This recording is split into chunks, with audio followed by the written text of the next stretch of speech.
Wars fanfiction written by Asta. Chapter 2. Camp Stove Coffee. Before.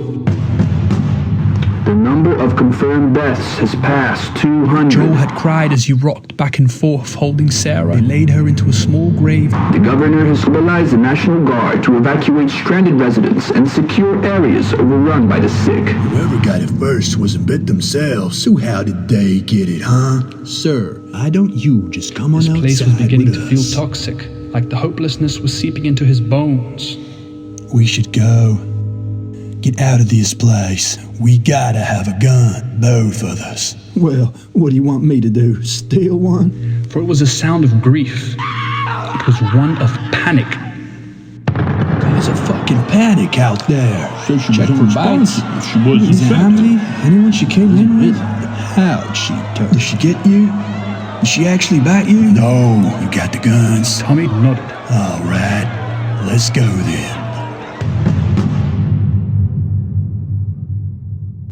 Now.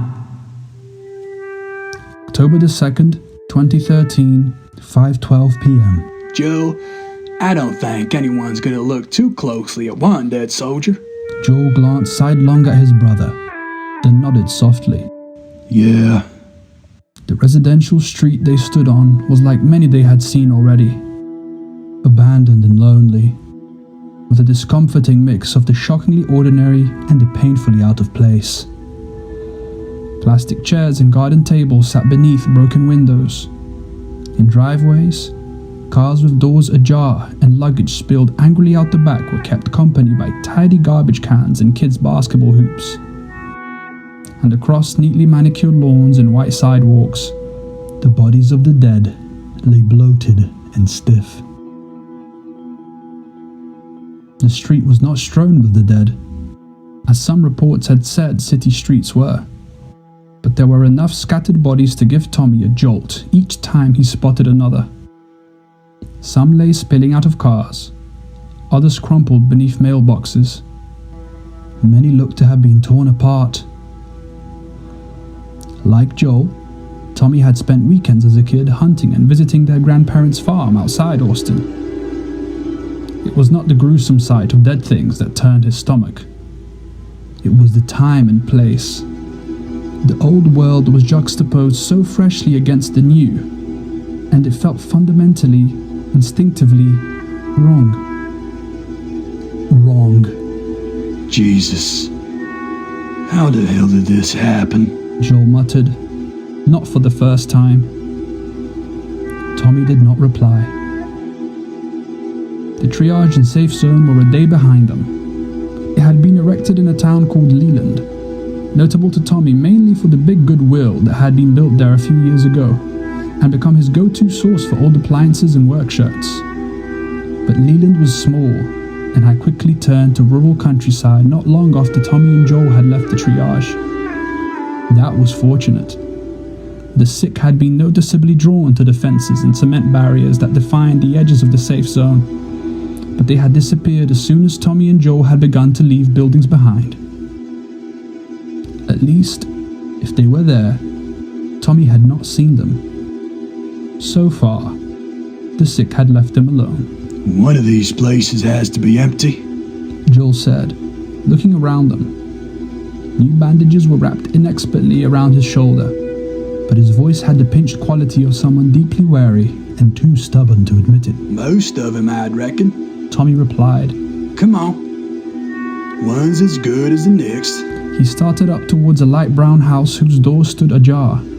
An aging station wagon sat locked in the driveway. Maybe not that one. Joel muttered tiredly behind him, but whatever misgivings he had were not apparently strong enough to overcome his exhaustion. Tommy seemed not to hear his brother, and Joel did not protest again.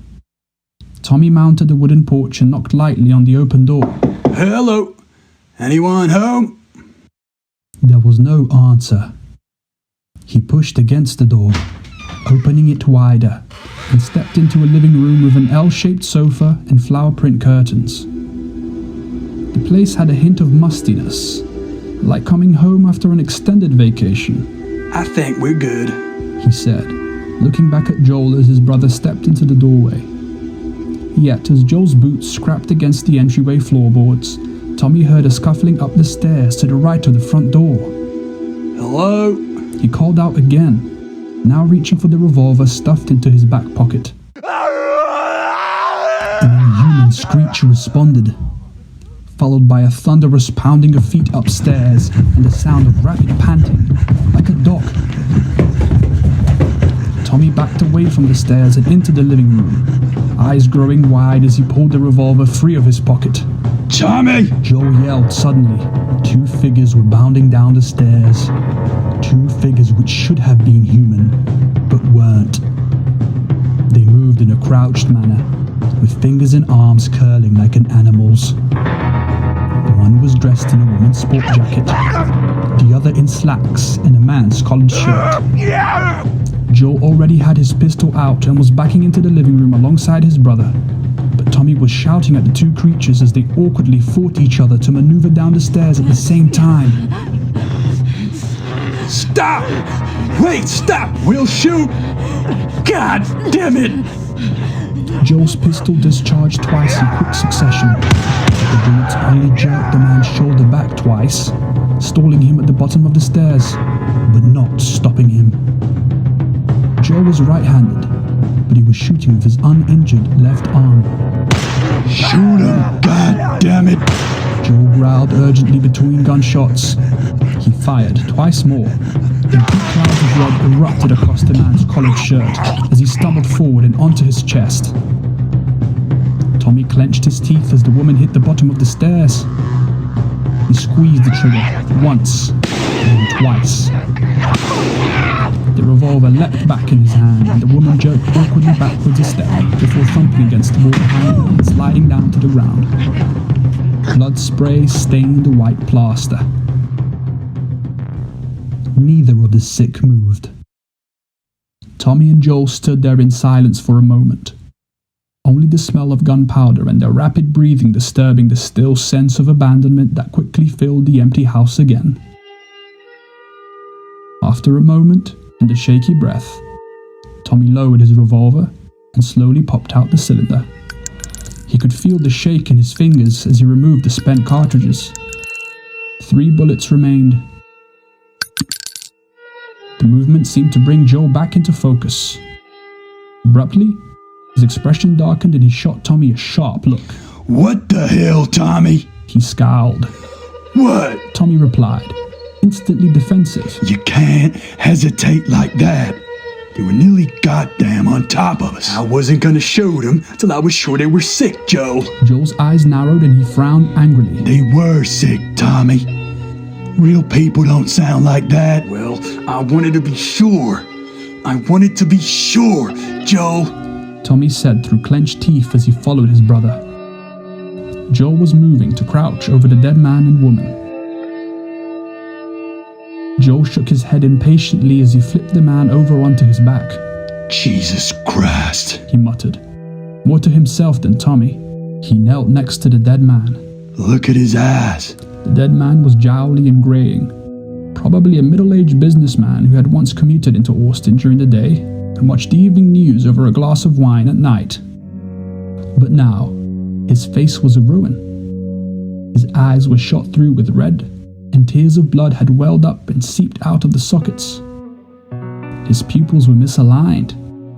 His left eye pointed up towards his temple, but his right eye pointed down. Blood had flowed from his nose, trailing down over his lips and chin, spotting his shirt. A pulsing vein stood out across his cheeks and brow like fat, purple fingers. Joel seemed to suppress his shiver and looked back angrily at Tommy. You sure now? He scrambled back to his feet, muttering, Christ, you even suspect, Tommy. You shoot, 'cause that's what you get if you're wrong. Tommy continued brooding over the bodies. His brother left him, moving further into the house to explore. But Tommy stood there in silent frustration, halfway understanding Joel's sentiment and halfway pissed as hell. He did not have long to entertain his irritation, however. Another scream, more distant, suddenly broke the silence. What the hell? Tommy muttered, looking up in renewed alarm. Joel heard it too, and he moved quickly to the windows of the living room, pulling back the flower print curtains and searching the residential street from which they had just come. Shit. Joel murmured under his breath. He spun away from the window and waved impatiently at Tommy. There's more of them on the street. I must have heard the gunshots. We gotta go. A glance through the living room window, and Tommy could see a handful of figures loping down the street in their direction. He cursed under his breath and pushed the front door closed, hurrying to follow Joe down the hallway that led from the living room to the kitchen. The back door with Venetian blinds in disarray stood next to the refrigerator. Joe fumbled with the lock for a moment before he managed to open it. The backyard was mercifully quiet. A long disused barbecue stood beside a picnic table and several folding lawn chairs. An unadorned wooden fence ran alongside the back end of the yard, but nothing separated it from the yards on either side. Pistol still held aloft, Joel turned left and began lightly jogging for the next house over. Now that they were outside again, Tommy could hear the unearthly screams and growls coming from the sick that were now beating at the front door of the house they had just left. He jogged quickly after Joel. They crossed several yards and passed several houses before the sounds of the sick faded. Joel finally slowed at a yard with overlong grass and a covered back porch that attached to a two-story house with fading red paint. He stood and listened for a moment, and when he heard nothing, he mounted the steps to the back porch. The door was locked, but Joel scooped up a shovel that was leaning against the house's siding and jammed the leaf-shaped head into the side of the door near the handle and lock. Tommy, help me! He grunted, weariness sapping what little strength his one good arm still had. Tommy grabbed the shovel's handle as Joel threw his weight against it, and together the two brothers pushed. The door groaned, squealed, then snapped, flying open with a spray of wood splinters as the socket housing the deadbolt broke under the leverage of the shovel.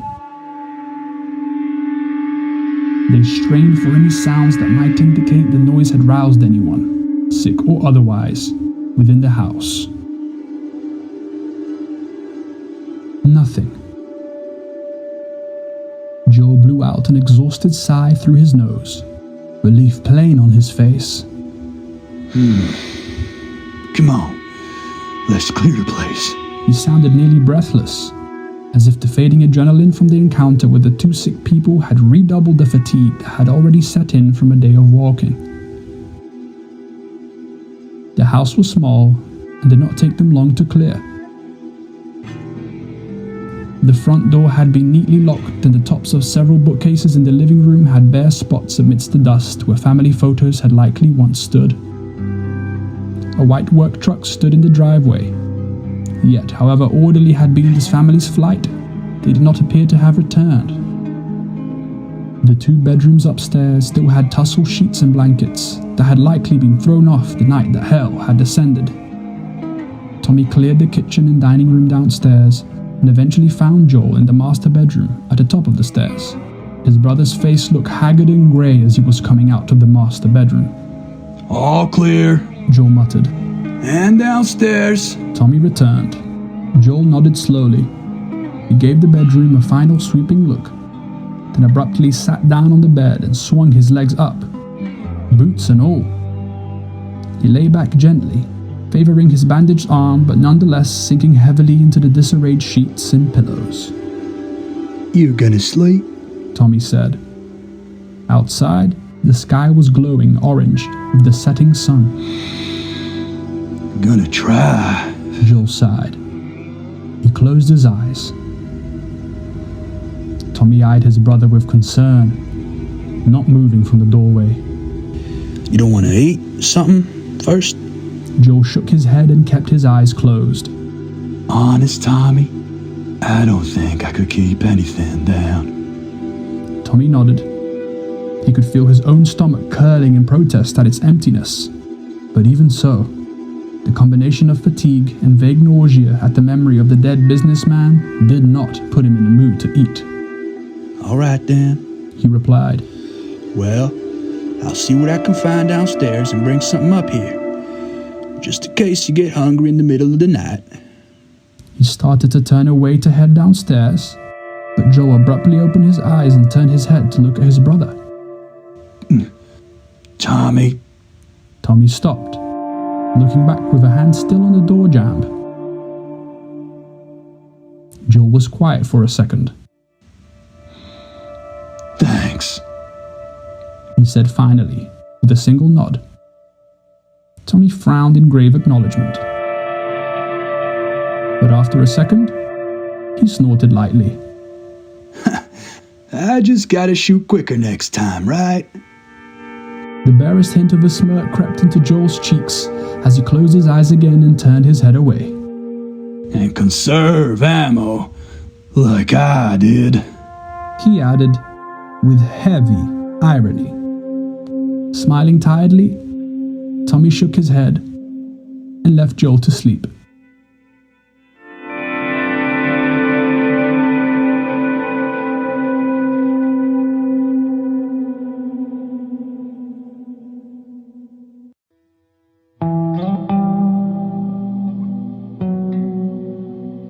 October the 3rd, 2013, 10:26 a.m. It was mid-morning by the time Joel came downstairs. He walked slowly and gingerly, wincing whenever he moved the wrong way and keeping a hand on the wall to steady himself. All of yesterday, as they had made their way out of Leland on foot, Tommy had suspected his brother was in far more pain than he was willing to admit. Today confirmed that. Joe looked 10 years older than he was. Jesus, Joe, Tommy said, looking up from a small breakfast table he was sitting at as Joel shuffled into the kitchen. Tommy rose quickly, but his brother waved him off, crossing the kitchen and sinking into a second chair at the table. I'm fine, Joel muttered roughly, cutting off the question on Tommy's lips.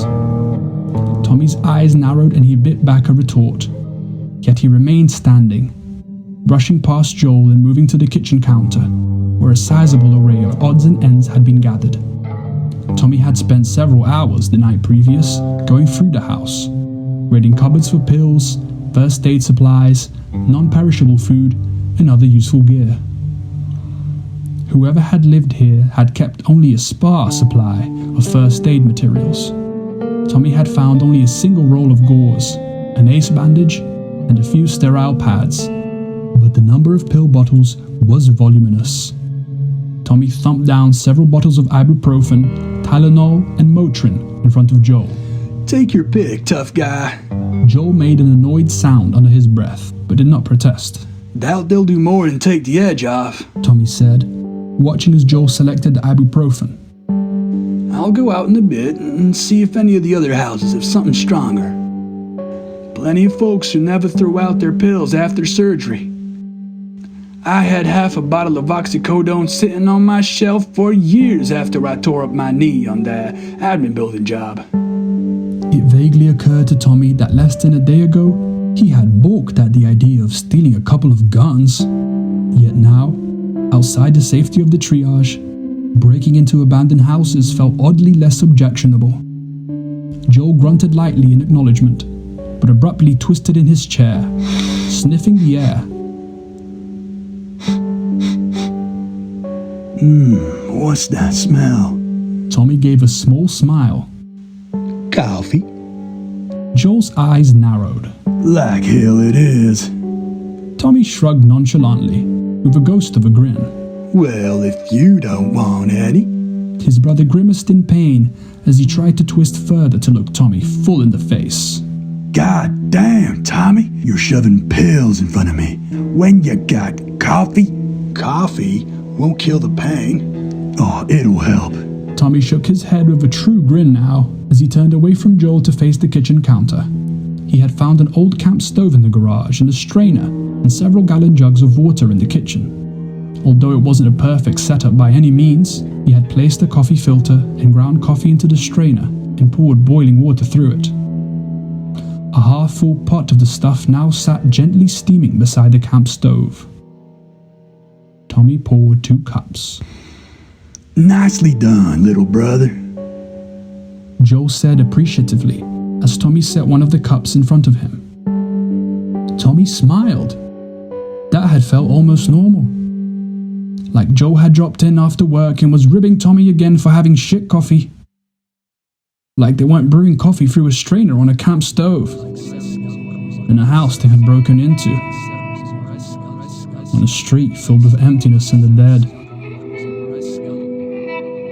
Like Sarah wasn't gone.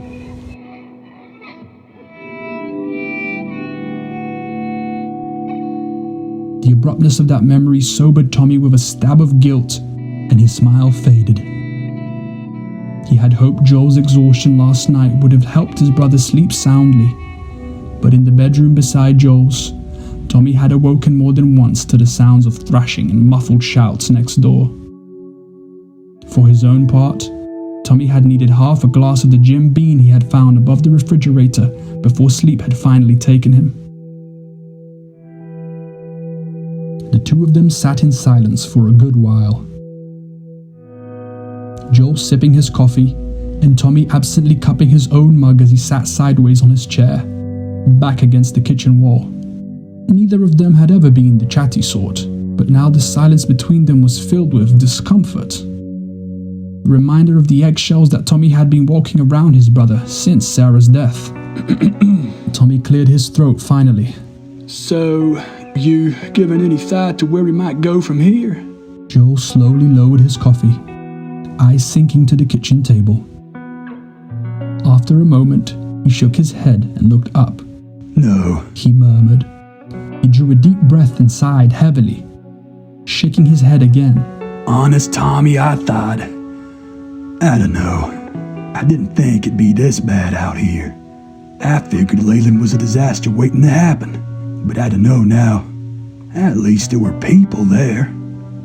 If there's anyone out here, we ain't seen them. Tommy nodded in agreement. I figured we'd at least see the army or somebody out here trying to get things under control.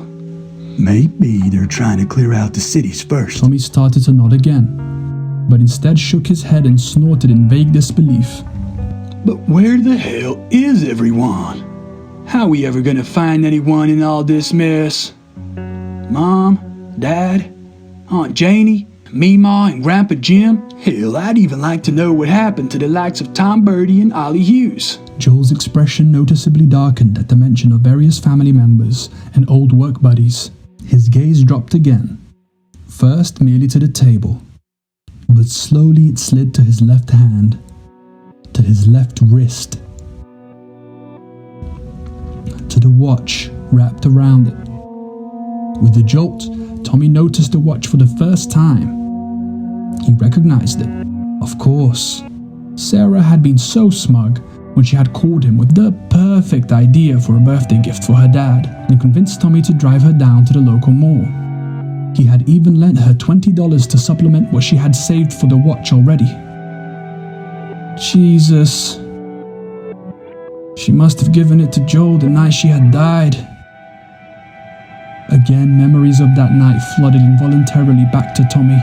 It was frightening how easy it was to suppress them in the midst of everything that had happened and was still happening.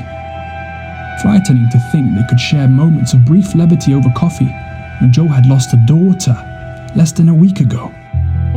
Tommy swallowed and looked up at his brother from under heavy brows.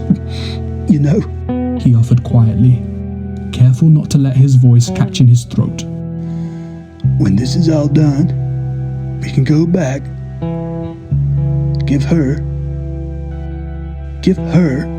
a proper burial. Someplace nice. Somewhere she'd like.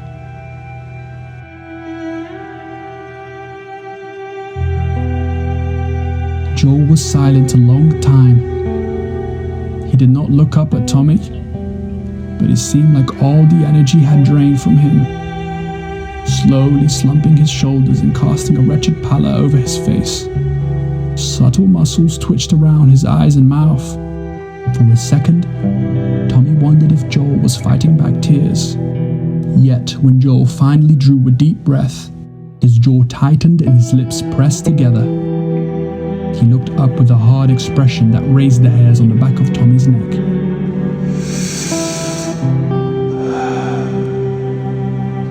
I don't think it's ever gonna be done, Tommy.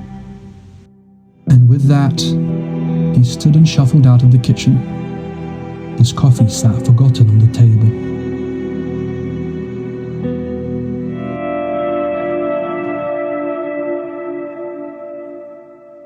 October the 3rd, 2013, 1:05 p.m. They did not speak the rest of the morning, save for when Tommy had to change Joel's bandages. It was an inexpert job, with only the sparse supplies they had carried from the triage and found in the house.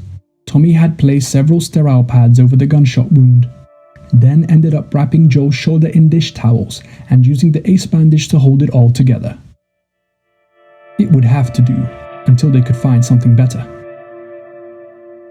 After that, though, they had each retired to different areas of the house. Now that it was daylight, Tommy had resumed scavenging the place to look for anything useful, but Joe had lain down on the living room couch in an effort to avoid inflaming his bandaged shoulder. A spry thriller from the house's small collection of books lay open on his chest, but mostly Joe had spent the morning dozing in and out. Tommy had seen him jerk awake more than once. As the afternoon drew on, however, Tommy fixed them up some tomato soup and baked beans on the camp stove. Joe was eating his on the couch when Tommy entered the doorway that separated the kitchen from the living room. Do you hear that? He said slowly, looking up at the ceiling as if listening to something outside the house.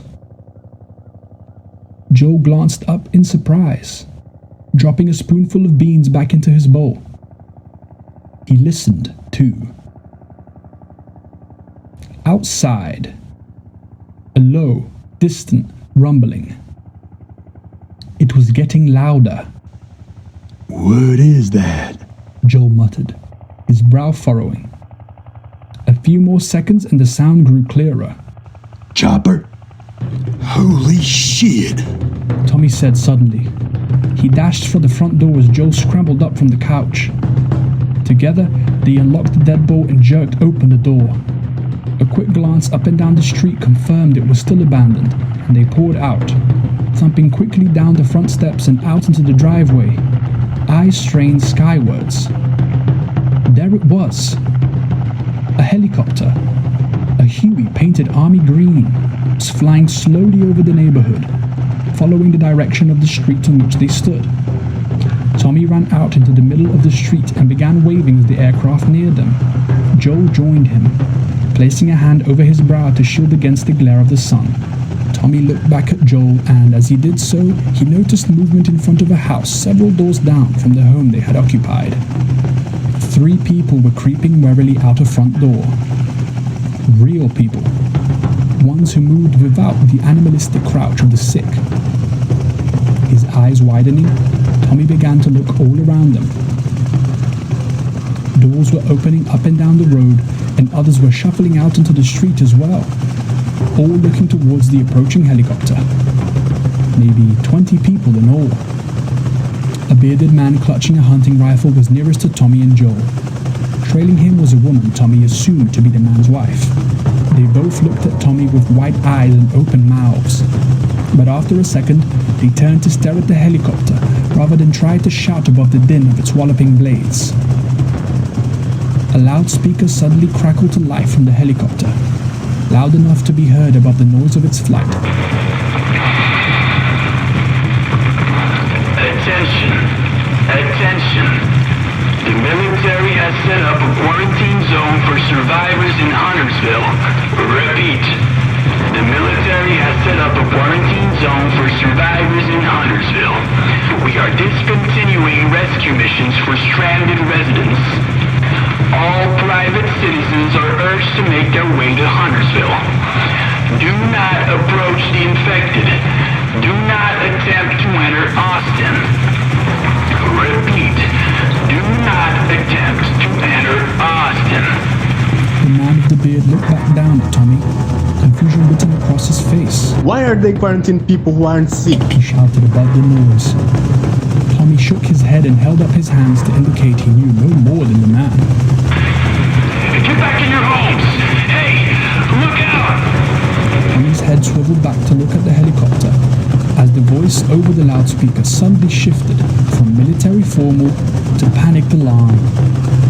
A soldier perched on the edge of the helicopter's open side door was pointing further down the street, and Tommy turned to look. Infected were running into the street, drawn by the noise of the helicopter and loudspeaker. Tommy even saw some crashing through a front room window, apparently having previously been trapped within the house. Amid the din of the helicopter's thrashing blades, they had not heard the screams that accompanied the approach of the sick. Now, at least half a dozen were sprinting, crazed and ravenous, after various groups of people who had been drawn out of their homes by the sound of the aircraft. 3 of them were galloping towards Tommy, Joel, and the couple with the hunting rifle. Without hesitation this time, Tommy grappled to pull the revolver from his belt. To either side of him, he could see Joel raising his pistol and the bearded man lifting his rifle. Nearly at once, all 3 men fired. 2 of the infected toppled forward immediately, and the 3rd followed a second later when the bearded man fired a second time. In those few moments, the helicopter had already begun to draw away from the street, and the noise it generated was fading as it moved into the distance. Eyes wide and nostrils flaring, the man with the rifle began swinging it around in all directions, the stock still couched against his shoulder. Do you see any more? Where are they? Did you see any? He was saying rapidly. They're all up the street. Joel replied, pointing further up the road with his pistol. I suggest we make ourselves scarce. The man swung round with his rifle to stare down the barrel at Tommy and Joel. Terror was written plain across his face. Whoa now! Joel said suddenly, instinctively bringing his own gun to bear on the man. What the hell's wrong with you? The bearded man demanded, pointing with his rifle at the bandages covering Joel's shoulder. Nothing. That ain't fucking nothing. You been beat? Tommy threw up both his hands and stepped between Joel and the man. Hey now, let's just all calm down. You fucking beat. In an instant, all 4 people were shouting at once. What the hell are you doing? What's wrong with you? What's wrong with you? Get out of the goddamn way! Absurdly, only the inhuman screams of the infected restored some measure of sanity to the panicked standoff.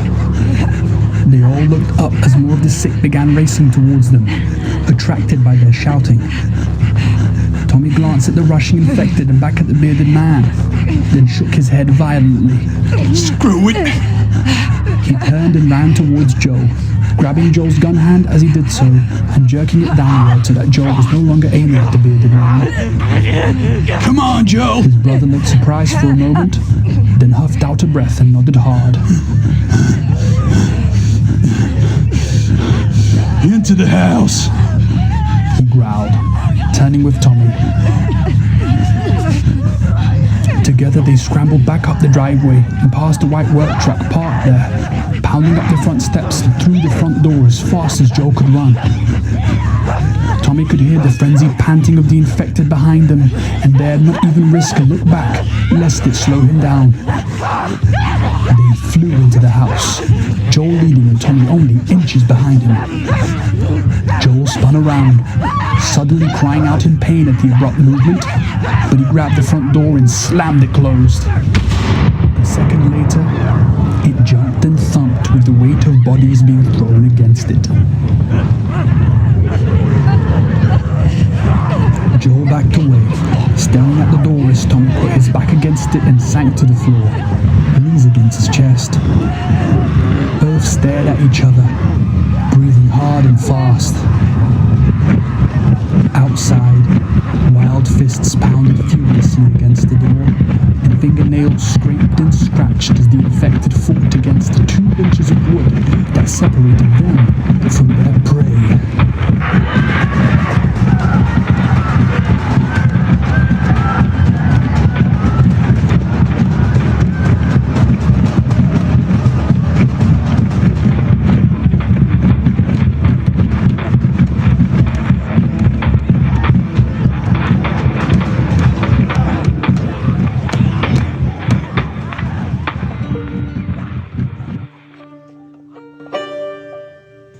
End of Chapter 2. Narrated by P.P. Wrights. Supporting cast in show notes. We do not own any copyrighted material, neither do we intend any infringement. Please support the official release.